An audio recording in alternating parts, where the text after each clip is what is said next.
Hello students, how are you? I hope all of you are fine. Student, today we are going to discuss a new chapter, that is gravitation, chapter number 8. है ना? Chapter number 6 तक हमने discuss किया था. Chapter number 6 हमारा complete हो चुका है. Work, energy and power. ठीक है ना? वर्क, एनर्जी एंड पावर्स के बाद हम डिस्कस कर रहे हैं ग्रेविटेशन. चैप्टर नंबर 7 आपका है रोटेशन. ठीक है, रोटेशनल मोशन. उसको हम ग्रेविटेशन के बाद डिस्कस करेंगे. ठीक है, तो ग्रेविटेशन देखिए, इसमें बेसिकली हमें पढ़ना है किसके बारे में? ग्रेविटेशनल फोर्सेस के बारे में पढ़ना है, ग्रेविटी के बारे में पढ़ना है. नहीं, ये सारे टॉपिक्स हैं. आपको कैप्लर्स लॉ पढ़ने हैं, ग्रेविटेशनल इंटेंसिटी पढ़ना है, and Newton's law of gravitation पढ़ना है, एंड जो आपका क्या कहते हैं, एक्सेलरेशन ड्यू टू ग्रेविटी है, and acceleration due to gravity का वेरिएशन पढ़ना है कि किस तरीके से स्मॉल जी का वैल्यू जो है वो वेरी करता है अर्थ सरफेस से हाइट पे जाने पे या अर्थ सरफेस से डेप्थ पे जाने पे. तो जी के वेरिएशंस भी हम डिस्कस करेंगे इस चैप्टर के अंदर. So now first of all हम डिस्कस करते हैं ग्रेविटेशन या ग्रेविटेशनल फोर्स, ठीक है ना, और ग्रेविटी. देखिए, ग्रेविटेशनल फोर्स एंड ग्रेविटी में क्या डिफरेंस है? सबसे पहले ग्रेविटेशनल फोर्स या ग्रेविटेशन देखते हैं. तो ग्रेविटेशन में हम पढ़ते हैं यूनिवर्स में अगर कोई भी दो ऑब्जेक्ट हैं, उन दोनों ऑब्जेक्ट के बीच में जो फोर्स लग रहा है, लेट अस सपोज ये एक ऑब्जेक्ट है, इसका मास m1 है, इसका मास m2 है, एंड इन दोनों के बीच में एक अट्रैक्शन फोर्स वर्क कर रहा है, and this attraction force is called gravitational force. मतलब जैसे आपका सन है, सन एंड मार्स के बीच में जो फोर्स एक्ट कर रहा है, that is called gravitational force. Sun and Jupiter के बीच में जो फोर्स वर्क कर रहा है, that is called gravitational force. ठीक है ना? किसी स्टार एंड स्टार के बीच में अगर फोर्स वर्क कर रहा है, that is called gravitational force. तो ग्रेविटेशनल फोर्स मींस कि यूनिवर्स में कोई भी दो मासिव ऑब्जेक्ट है, मैसिव ऑब्जेक्ट है, उन मैसिव ऑब्जेक्ट के बीच में जो फोर्स वर्क करता है, that is called gravitational force.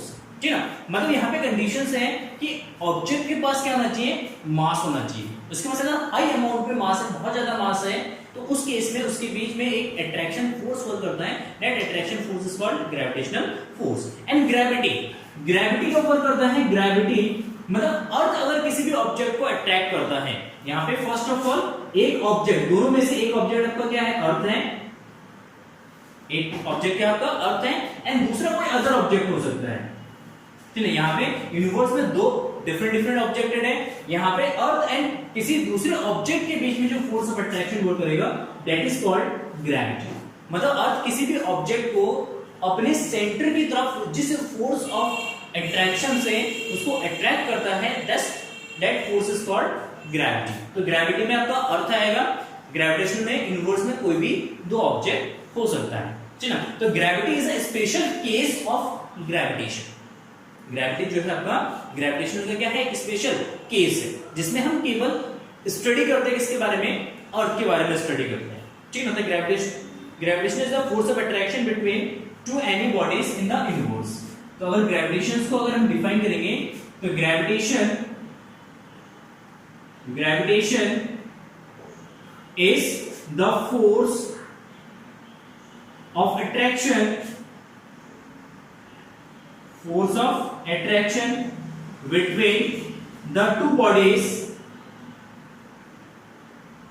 between the two bodies of the universe या in the universe.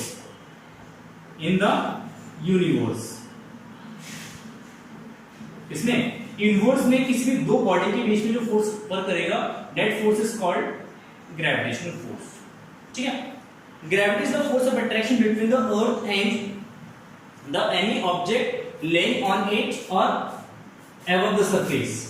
Gravitational force basically इसको डिफाइन करेंगे. Gravity is the force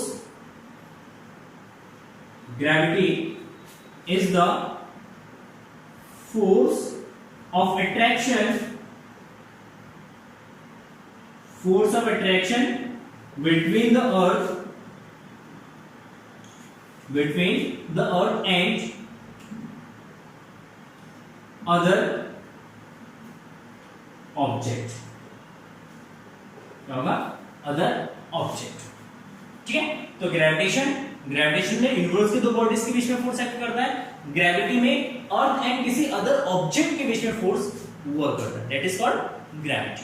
तो यहाँ पे ग्रेविटी एंड ग्रेविटेशनल फोर्स को कैलकुलेट करने के लिए हमारे पास है न्यूटन्स फंडामेंटल्स या न्यूटन्स लॉ ऑफ ग्रेविटेशन, जिसको हम इनवर्स लॉ ऑफ ग्रेविटेशन भी बोलते हैं।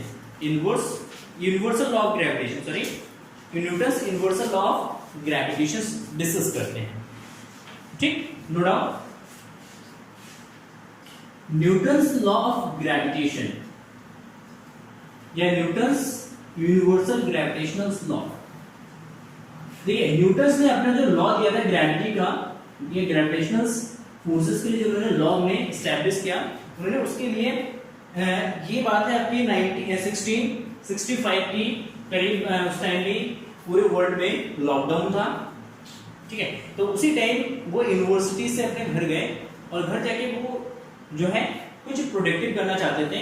तो उस टाइम में उन्होंने ये ऑब्जर्व किया, एक दिन वो किसी एप्पल के पेड़ के नीचे बैठे थे और अचानक से एक एप्पल नीचे टूट के गिरता है, और जैसे एक एप्पल नीचे टूट के गिरता है तो उसी टूटते हुए एप्पल को देख के उनके मन में क्यूरियोसिटी आती है कि ये एप्पल्स नीचे ही क्यों गिरा है, ये एप्पल्स ऊपर क्यों नहीं गया, या वो हवा में क्यों नहीं लटक गया। तो ये सारे क्वेश्चंस का आंसर करने के लिए बाद में जब उन्होंने इसकी स्टडी करी, डीप स्टडी किया, अलग अलग फैक्टर्स में इसको स्टडी किया, फिर उसके बाद उन्होंने उसी स्टडी के बेस पे उन्होंने बनाया यूनिवर्सल ग्रेविटेशनल लॉ, जो कि आज हम डिस्कस करते हैं, most important fundamental law. Next is Newton's universal law of gravitational, universal law of gravitation. ठीक है, तो Newton's universal law of gravitation ये अपना एस्टैब्लिश हुआ था करीब 1665 में। ठीक है, एंड बेसिकली बना किस पे, एप्पल टूट के गिरा, और एप्पल के टूट के गिरना ही इसकी उत्पत्ति है, मतलब इसका ओरिजिन है, अब ये मान सकते हैं। ठीक है, तो इसके अकॉर्डिंग क्या है, लेट अस सपोज कि अगर two masses, mass m1 and mass m2 are placed at point A and B and distance between point A and point B is r। ठीक है, लेट अस सपोज दोनों masses के बीच में distance कितना है, r है। तो न्यूटन ने ये बताया था कि दो मैसिव ऑब्जेक्ट जिसके पास मासेस होते हैं, वो मास वाले ऑब्जेक्ट क्या करते हैं, एक दूसरे पे एक फोर्स ऑफ अट्रैक्शन एक्सर्ट करते हैं। इट मींस m1 मास जो है m2 को अपनी तरफ अट्रैक्ट कर रहा है, और ऐसे ही m2 जो मास है वो m1 को भी क्या करता है, अपनी तरफ अट्रैक्ट करता है। और इसी फोर्स ऑफ अट्रैक्शन को हम कहते हैं ग्रेविटेशनल फोर्स कहते हैं। ठीक है, वैलिडिटी क्या है इसकी, इस लॉ की, इस लॉ की वैलिडिटी ये है कि हम ऑब्जर्व करते हैं कि हम अर्थ पे किसी भी ऑब्जेक्ट को हम अगर हम फ्री फॉल करते हैं, छोड़ देते हैं सर्टेन हाइट से, हमेशा वो अर्थ पे ही आके गिरता है। कहां गिरता है, अर्थ पे ही, कभी भी वो हवा पे नहीं रुकता है, ना ही कभी वो अपने आप ऊपर जा सकता है।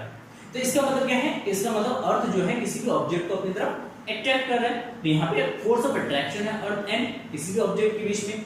तो अर्थ के पास भी मास है, और जो ऑब्जेक्ट अर्थ पे नीचे गिर रहे हैं तो उस ऑब्जेक्ट के पास भी क्या है, मास है। तो दोनों ऑब्जेक्ट के बीच में क्या है, एक फोर्स ऑफ अट्रैक्शन अप्लाई हो या वर्क कर रहा है।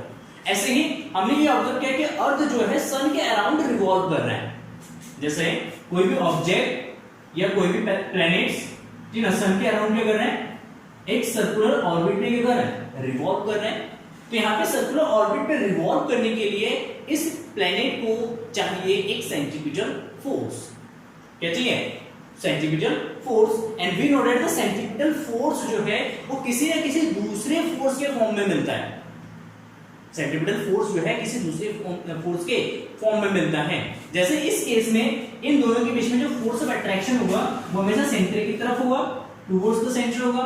एंड टुवर्ड्स द सेंटर जब होगा तो यहाँ पे सेंट्रीपिटल फोर्स वर्क करेगा। एंड ये जो सेंट्रीपिटल फोर्स है ये फोर्स हमें मिलेगा इन दोनों ऑब्जेक्ट या इन दोनों ऑब्जेक्ट के बीच में, मतलब सन एंड प्लैनेट के बीच में जो फोर्स ऑफ ग्रेविटी है, चलिए फोर्स ऑफ ग्रेविटेशन है, उसी फोर्स ऑफ ग्रेविटेशनल से इसको सेंट्रीपिटल फोर्स मिलेगा। और ये प्लैनेट जो है इस सन के अराउंड जो है सर्कुलर या इलिप्टिकल पाथ पे क्या करता है, रिवॉल्व करता है। तो यहाँ पे भी वर्क होता है किसका, फोर्स ग्रेविटेशनल फोर्स का। तो ये वैलिडिटी है, मतलब इससे हमें पता चलता है कि हाँ दो मासिव ऑब्जेक्ट के बीच में जिसके पास मास होता है उनके बीच में एक फोर्स ऑफ अट्रैक्शन वर्क करता है। That force of attraction is called force of gravity या फोर्स ऑफ ग्रेविटेशन।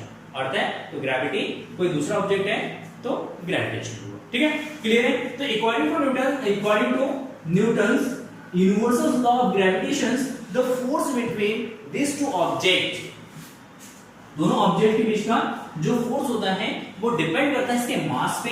अगर मास ज्यादा है तो फोर्स ज्यादा होगा, मास कम है तो फोर्स कम होता है। It's depends on the distance between these two object. इन दोनों ऑब्जेक्ट के बीच का जो डिस्टेंस है उस डिस्टेंस पे भी डिपेंड करता है। ठीक है, तो according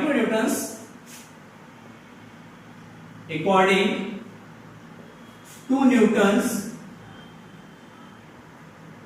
universal law of gravitation,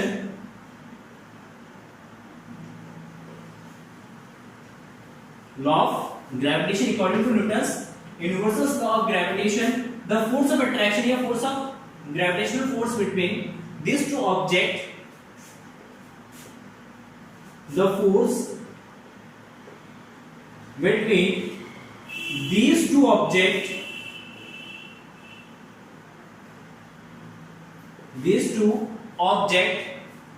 is always, the force between these two objects is directly proportional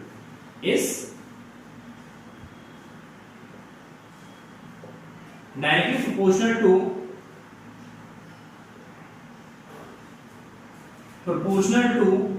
product of their masses m1 m2, product of their masses and inversely proportional to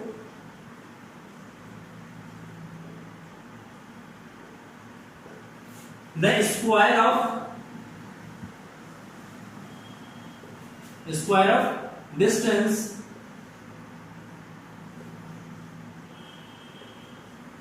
between these two masses। ठीक है, तो according to Newton's universal law of gravitation, the force between these two objects is directly proportional to the product of their masses and inversely proportional to the square of distance between these two masses। मतलब ये इसके मास पे भी depend करेगा और इसके distance पे भी डिपेंड करेगा। तो फर्स्ट केस में कि F is proportional to product of mass m1 and m2 and second case में कि force of attraction is directly proportional to 1 by r square and direction यहां पे देगा इसका direction along the line joining these two masses। मतलब जो force of, क्योंकि force हमारा क्या है वेक्टर क्वांटिटी है एंड वेक्टर क्वांटिटी में डायरेक्शन भी होता है, तो ये जो डायरेक्शन होगा ये इस लाइन के अलोंग जॉइनिंग, मतलब इन दोनों मासेस को जिस लाइन से हम कनेक्ट करेंगे या लाइन से ज्वाइन करेंगे तो इस लाइन पे क्या होगा अलोंग होगा towards the centre. Let us suppose ये इसका सेंटर जो है तो टुवर्ड्स द सेंटर होगा फोर्स ऑफ अट्रैक्शन। क्लियर है। So now F is proportional to m1 into m2 and F is proportional to 1 by r square। जब इन दोनों loss को कंबाइन करेंगे then we get F is proportional to m1 m2 by r square m1 m2 by r square। अगर यहां से proportionality का sign हटाएंगे remove करेंगे तो यहां पे आएगा एक constant that is g m1 m2 by r square and g is the constant या proportionality constant and g is called universal gravitational constant। universal gravitational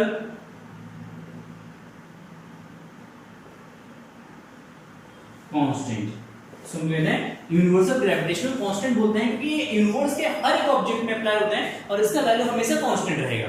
मतलब मून एंड अर्थ के बीच में g का वैल्यू कांस्टेंट है, moon and सन के बीच में वैल्यू इसका फिक्स्ड है, सन एंड अदर प्लैनेट के बीच में इसका वैल्यू, मतलब इनवर्स के किसी भी आप कोने में चले जाएंगे, वहां पे अगर मास है और फोर्स ऑफ ग्रेविटी वर्क कर रहा है या फोर्स ऑफ ग्रेविटेशनल वर्क कर रहा है, तो उस केस में आपका g का जो वैल्यू होगा वो कांस्टेंट होगा, तो इसलिए इसका हम कहते हैं यूनिवर्सल ग्रेविटेशनल कांस्टेंट। दूसरे अदर कांस्टेंट अगर हम देखें तो वो किसी दूसरे फैक्टर्स पे भी डिपेंड करता है, लेकिन यहाँ पे g किसी फैक्टर्स पे डिपेंड नहीं करता, इसलिए इसको हम यूनिवर्सल ग्रेविटेशनल कांस्टेंट, क्योंकि ये यूनिवर्सल है, इसका वैल्यू चेंज नहीं होगा। And value of g is equal to 6.67 into 10 to the power minus 11, 6.67 into 10 to the minus 11 ये हो जाएगा न्यूटन मीटर स्क्वायर पर KG square, newton metre square पर, यहां से यूनिट निकालेंगे जी का, मीटर का तो मल्टीप्लाई कर आर स्क्वायर का तो मल्टीप्लाई करेंगे, तो f into r स्क्वायर, तो फोर्स into फोर्स का यूनिट न्यूटन, r स्क्वायर का मीटर, तो newton metre square, m1 into m2 मतलब kg into kg, kg का स्क्वायर इसके डिवाइड में जाएगा, तो न्यूटन मीटर स्क्वायर पर kg स्क्वायर। तो g का जो वैल्यू कैलकुलेट किया था कैविटिस ने कैलकुलेट किया था, कैविटिस जो कि एक साइंटिस्ट थे, उन्होंने कैलकुलेट किया था इसको अपने एक्सपेरिमेंट से, तो ये एक्सपेरिमेंटल वैल्यू है and it is a constant, ठीक है।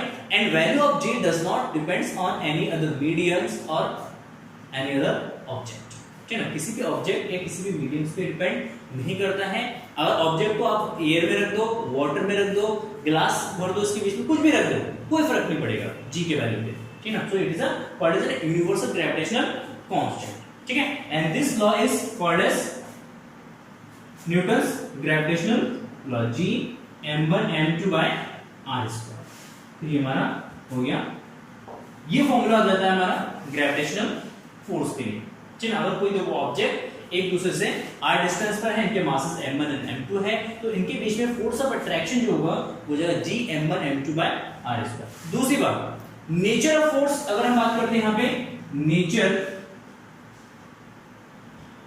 Of force, nature of force की अगर बात करेंगे तो force of gravity is always attractive nature, ठीक है। ग्रेविटेशनल फोर्स हमेशा एट्रैक्टिव नेचर की होती है, यहाँ पे रिपल्सिव होता ही नहीं है, कोई भी मास दूसरे मास को कभी भी रिपल नहीं करता है, हमेशा वो क्या करता है, अट्रैक्ट करता है। तो gravitational force is always attractive force, ये ऑलवेज अट्रैक्टिव फोर्स है, कभी भी ये चेंज नहीं होता है, ठीक है।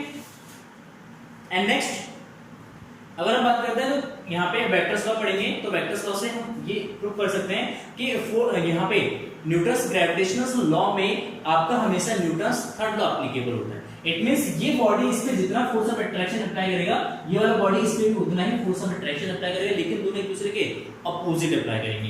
लेट अस सपोज ये F21 हो गया, ये F12 हो गया, ये F12, तो ये दोनों एक दूसरे के बराबर होंगे मैग्नीट्यूड में, एंड डायरेक्शन में क्या होते हैं, अपोजिट होते हैं। सो ये न्यूटन्स थर्ड लॉ यहाँ पे आपका एप्लीकेबल होता है, न्यूटन्स थर्ड लॉ वर्क करता है।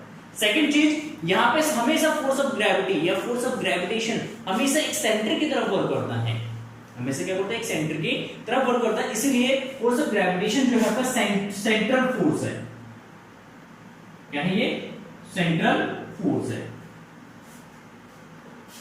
कैसा फोर्स है ये, सेंट्रल फोर्स है, क्योंकि ये हमेशा किसकी तरफ वर्क करता है, सेंटर की तरफ वर्क करता है।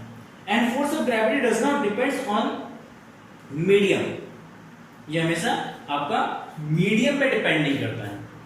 तीसरी पॉइंट, आपको मैंने पोटेंशियल एनर्जी का कॉन्सेप्ट पढ़ा था, तो उसमें मैंने आपको बताया था कि ग्रेविटेशनल जो फोर्स है, ग्रेविटेशनल फोर्स हमेशा एक कंजर्वेटिव फोर्स है, क्योंकि ग्रेविटेशनल फोर्स के थ्रू अगर वर्क करेंगे तो वो बात पे डिपेंड नहीं करेगी। ये भी इसका नेचर हो जाता है ग्रेविटेशनल फोर्स का, कि gravitational force is a conservative force. जब भी फोर्स सेंट्रल होगा, जब भी फोर्स एक सेंटर की तरफ वर्क करेगा, तो हमेशा वो एक क्या होगा, कंजर्वेटिव फोर्स होगा, ठीक है। So gravitational force is a conservative force. So now let us see the vector form of Newton's gravitational law.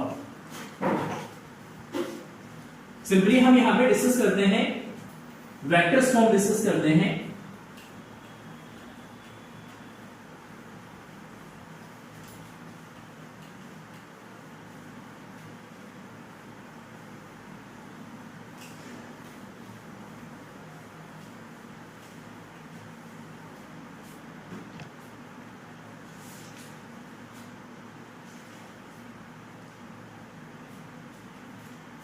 So now let us suppose this is mass m1, this is mass m2, and distance between these two masses are r. ठीक है, let us suppose 1 के respect में m2 का जो position vector है that is r12 in this direction, and m2 के respect में m1 का जो पोजीशन वेक्टर होगा that is r21 in this direction. Is it clear? So now m1 पे m2 फोर्स एक्सर्ट करेगा and m2 पे m1 force exert करेगा.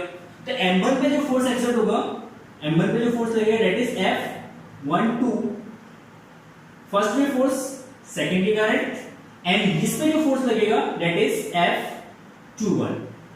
मतलब force on m2 with respect to m1 that is represented by F21. Is it clear? And the unit vector, and इसी position में अगर हम unit vector बनाएंगे तो यूनिट वेक्टर हो जाएगा इसका simply unit vector is F12 cap, और इससे यूनिट वेक्टर हो जाएगा इस डायरेक्शन में R21 cap, that is R21 cap. So now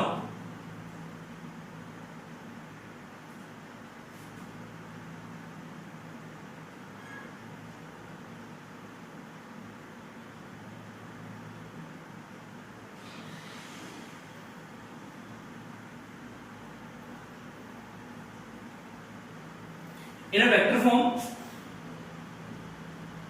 vector form, the force of attraction F12 is equal to what? That is gm1 m2 by r square, gm1 m2 by r square into r21 cap. R21 is the unit vector. It is a unit vector. और मैंने unit vector में हमने discuss किया था कि unit vector हमेशा एक vector quantity के डायरेक्शन को रिप्रेजेंट करता है. तो यहाँ पे F21 का जो डायरेक्शन है r कैप 21 से रिप्रेजेंटेड होगा. And now F21 is equal to G m1 m2 by r square and into R12. तो R12 जो है यहाँ पे भी R12 एक यूनिट वेक्टर है. R12 is a unit vector, ठीक है. और यहाँ पे ये जो यूनिट वेक्टर है R12 ये रिप्रेजेंट करेगा F21 के डायरेक्शन, इसके डायरेक्शन को रिप्रेजेंट करेगा, F21 के डायरेक्शन को रिप्रेजेंट करेगा. And we know that R21 and R12, but we can write here R21 is equal to minus of R12. ये दोनों मैग्नीट्यूड में तो इक्वल है क्योंकि यूनिट वेक्टर है, मैग्नीट्यूड दोनों का सेम होगा, बट डायरेक्शन दोनों का अपोजिट है. अगर इसका डायरेक्शन अपोजिट है so we can write here that F12 is equal to minus of F21. मतलब यहाँ पे जो फोर्स ऑफ अट्रैक्शन है ये एक दूसरे के मैग्नीट्यूड के इक्वल होगा. मतलब यहाँ पे F12 is equal to F21. अगर इसके मैग्नीट्यूड की बात करते हैं तो ये तो gm1 m2 by r square के, लेकिन डायरेक्शन यहाँ पे आप देख सकते हैं दोनों का क्या है, अपोजिट है. तो यहाँ पे माइनस साइन ये इंडिकेट कर रहे हैं कि direction of these forces are opposite to each other. Okay, this is the vector form of gravitational law. ठीक है. तो इसके अकॉर्डिंग हम ये बता सकते हैं कि जो ग्रेविटेशनल फोर्स है वो एक्शन रिएक्शन के पेयर में वर्क करता है. मतलब ये इस पे जितना फोर्स लगाएगा ये वाला ऑब्जेक्ट भी उतना ही फोर्स इसमें अपोजिट डायरेक्शन में लगाएगा. तो यहाँ पे क्या क्रिएट होता है, action and reaction pair create होता है. एक्शन एंड रिएक्शन पेयर है. कैसा पेयर है, एक्शन एंड रिएक्शन पेयर है.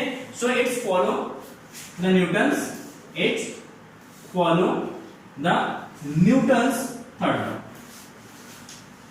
न्यूटन्स थर्ड लॉ, ये न्यूटन्स थर्ड लॉ को फॉलो करता है.